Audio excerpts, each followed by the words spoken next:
Kwenye washa ya mafunzo kwa makatibu wa dayosisi zenye vikundi vya akiba na mikopo inayofanyika jijini Dodoma, katibu mkuu wa kanisa Anglican Tanzania Dr.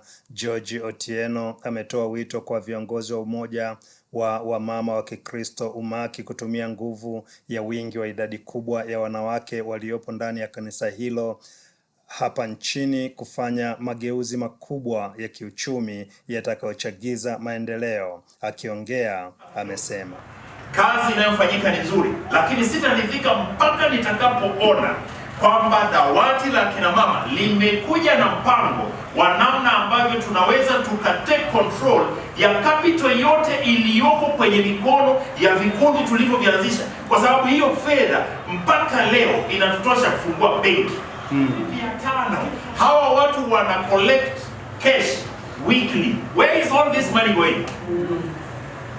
Some of it is still kept in people's houses.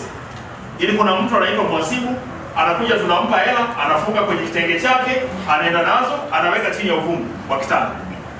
Ukiwaambia kwamba all this money can be transformed into a microfinance, ili tuweze kuwa na double profit, kwamba ile capital yako ipo, lakini pia ile capital yetu tunaweza kuanza kufanya biashara na mabenki na sisi wenyewe tukageuka kuwa wenye hisa.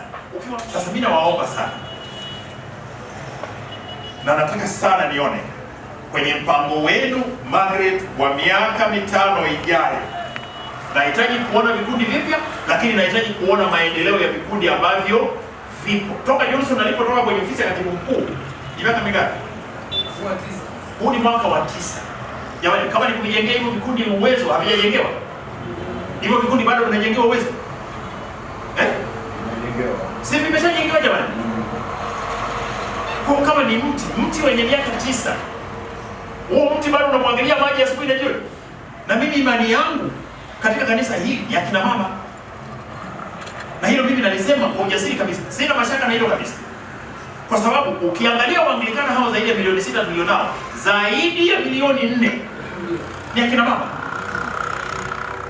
Mkidhamiria kwamba mnataka kufanya mageuzi katika kanisa hili, ninyi ni force of change ambayo hamna kitu chochote kinachoweza kuizuia.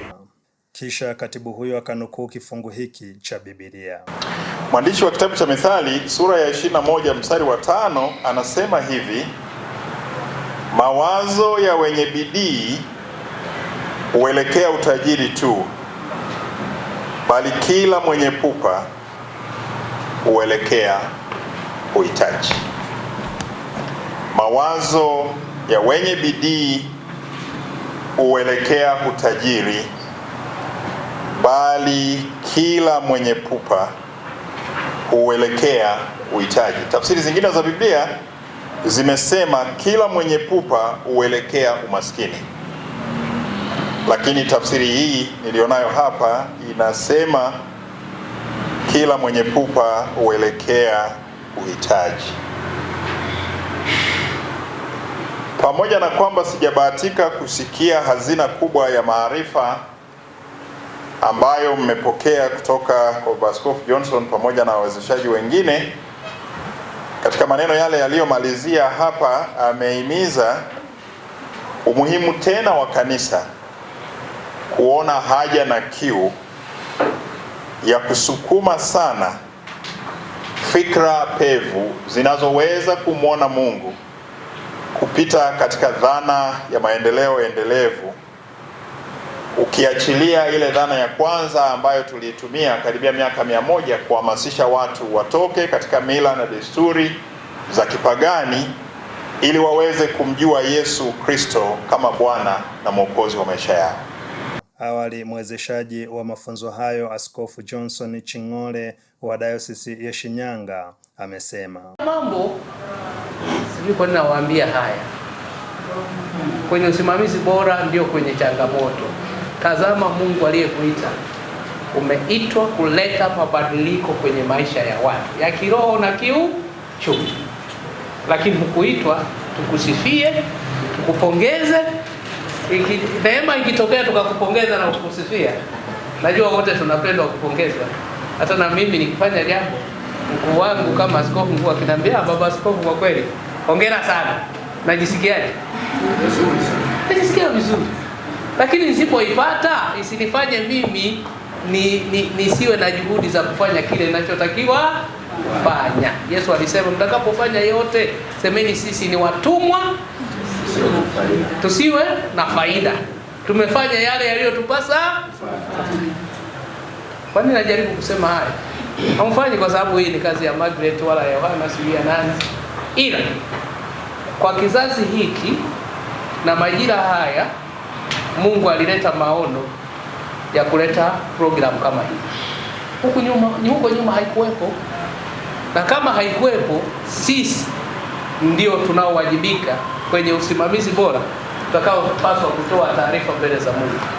Ama kwa upande wao mchungaji Margaret Ndonde ambaye ni mratibu wa shughuli za wanawake na watoto wa umaki, pamoja naye mchungaji Martha Obula ambaye ni katibu wa umaki Dayosisi ya Mara, wakiongea wamesema, tuko hapa kwa ajili ya kupata kuamshana kwa ajili ya kazi ya Mungu, jinsi ya kusimamia vikundi vyetu, jinsi ya kuviratibu, jinsi ya kuzifuatilia na jinsi ya kuendelea kuhamasisha wengine waweze kwenda kuanzisha.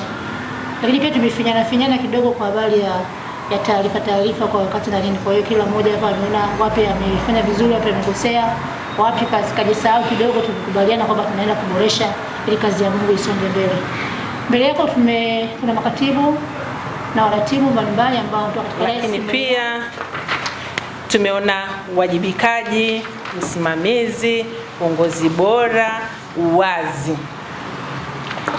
Lakini pia tumeona wajibu wa katibu, ambapo ndio lilikuwa lengo letu la mafunzo ya leo. Na katika wajibu ndio hayo yote yamefuata. Tunashukuru Mungu mwezeshaji ametuseminisha vizuri sana.